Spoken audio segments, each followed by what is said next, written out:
Selamat siang, apa kabar? Bertemu lagi dengan Bapak di pelajaran prakarya dan kewirausahaan. Nah, ini adalah pertemuan kita yang pertama. Bapak ucapkan selamat tahun baru untuk kita semua. Tetap sehat dan tetap semangat untuk mengikuti pelajaran prakarya di semester 2 ini ya. Langsung saja kita akan mulai pelajaran kita pada hari ini. Silahkan anak-anak didik kami semuanya untuk memperhatikan pemaparan materi yang singkat ini ya. Jadi kita masuk di semester 2 di pertemuan pertama.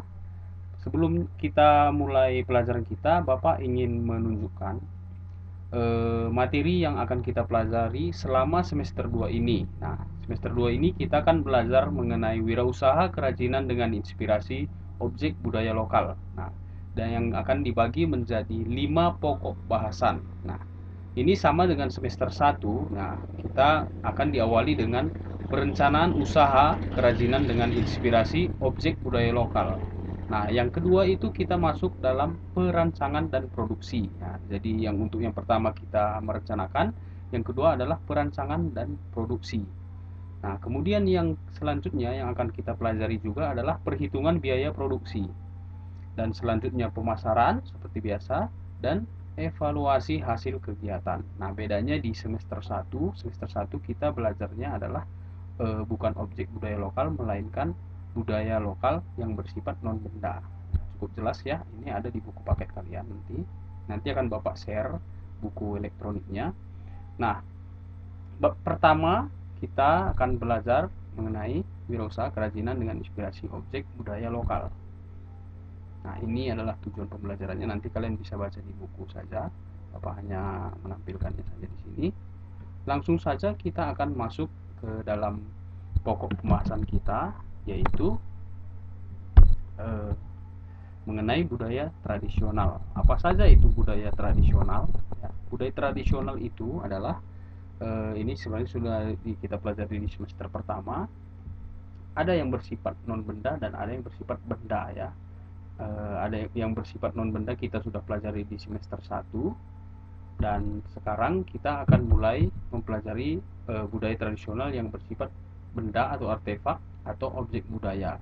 Apa saja itu budaya tradisional yang bersifat artefak dan objek budaya? Contohnya adalah yang pertama bangunan ya. Bangunan itu di setiap daerah itu berbeda-beda. Meskipun di Sumatera Utara ini ya, di Sumatera Utara saja ada beberapa suku ya. Suku Batak itu ada dibagi menjadi Batak Karo, Batak Papak, Batak Simalungun, Batak Mandailing ya, dan juga Batak Toba ya. Itu semua mempunyai bangunan yang berbeda-beda meskipun ada persamaannya ya. Kemudian objek budaya yang bersifat artefak yang lain contohnya adalah pakaian adat ya.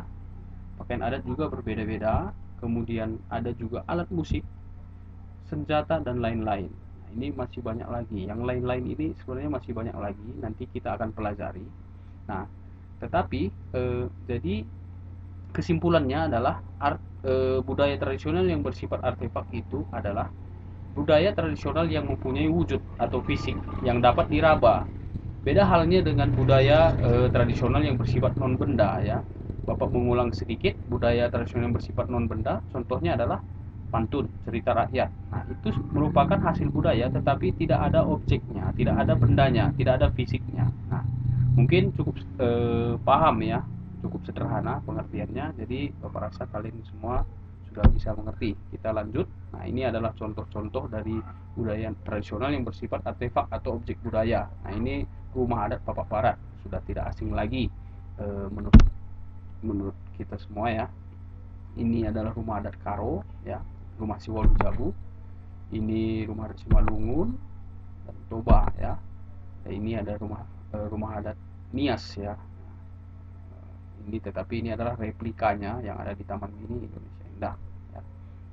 Nah, dari semua rumah adat ini hanya contoh kecil ya dari seluruh Indonesia. Ini hanya Bapak ambil contoh yang ada di Sumatera saja dulu, budaya lokal kita. Nah, ada perbedaan dan ada persamaan ya. Kalau kita perhatikan secara terperinci, budaya ini sangat luar biasa ya peninggalan nenek moyang kita ini. Jadi terdapat motif, terdapat ukiran dan lain sebagainya. Inilah yang akan kita pelajari ya. Inilah yang akan kita telusuri, dan ini semua akan menjadi inspirasi kita untuk membuat sebuah kerajinan ya. Jadi inspirasi dalam membuat sebuah kerajinan melalui budaya tradisional yang bersifat artefak atau objek budaya. Nah, selain itu ada juga contoh lain yang bersifat artefak yang sudah Bapak sebutkan di awal, yaitu senjata ya. Ini adalah salah satu senjata tradisional yang ada di Indonesia. Nah, ada yang tahu ini dari mana? Ini adalah senjata tradisional yang berasal dari Kalimantan Barat, yaitu mandau, namanya mandau ya. Nah, kita lihat mengapa Bapak mengambil contoh ini, karena ini Bapak sedikit tahu ceritanya. Mandau ini biasanya tidak diasah ya, jadi dibiarkan berkarat begitu saja, supaya eh, jika mengenai musuh, maka musuh itu akan mati ya, karena ada racun dari karatnya itu. Dan kita lihat juga ukiran-ukirannya, motif-motifnya sangat unik sekali. Nah, ini adalah salah satu dari budaya tradisional yang bersifat benda, yaitu senjata ya. Setiap daerah mempunyai senjata yang berbeda-beda. Nah, misalnya ini adalah contohnya, ada rencong. Ada yang pernah dengar rencong? Rencong itu berasal dari NAD ya, Nangro Ale Aceh Darussalam ya.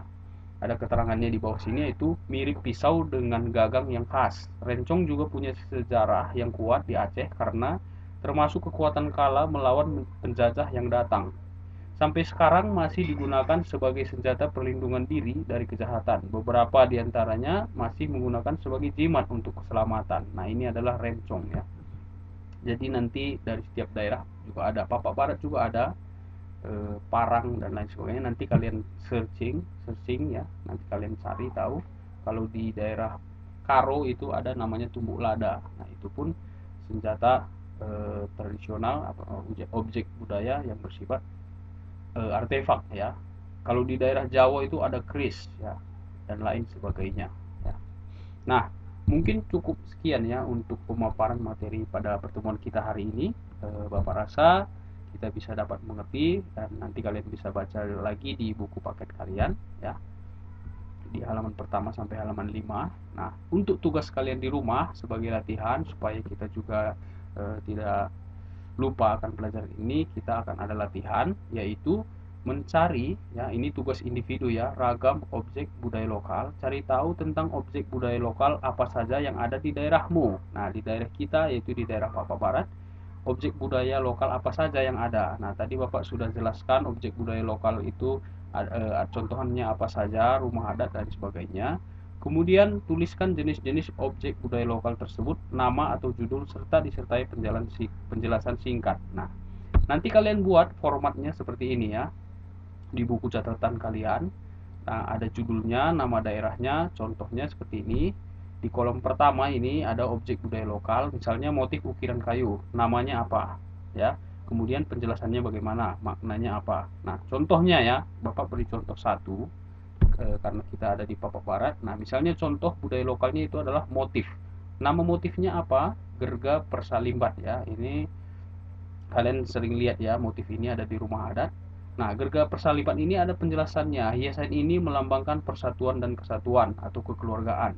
Nampak dari ukiran yang berjalin-jalin dan bersambung. Berarti yang punya rumah senang akan persatuan dan suka menjalin persahabatan dan mempunyai pergaulan yang banyak. Letaknya pada bagian muka rumah di atas tiang pada mel-melen. Nah, itulah salah satu contoh. Nanti kalian lengkapi di tabel ini. Tadi kan motifnya ada ukiran kayu, namanya gerga. Nanti ada penjelasannya. Nanti ada bangunan juga, namanya apa? Senjata, pakaian adat. Ada lagi, setahu Bapak, budaya tradisional yang ada di daerah kita ini ada patung yang namanya adalah mejan. Nanti kalian tulis juga, dimasukkan. Pokoknya cari tahu sebanyak-banyaknya ya. Cari tahu sebanyak-banyaknya. Mungkin cukup sekian ya untuk tugasnya. Kalau misalnya ada yang masih bingung, ada yang mau ditanyakan lagi, silahkan nanti kalian tulis di WA chat pribadi di Bapak atau di grup kalau ada yang belum jelas. Cukup sekian, nanti tugasnya kalian tulis di buku catatan, kalian foto, dan seperti biasa kirim ke WA pribadi Bapak. Terima kasih. Mungkin untuk pertemuan kita hari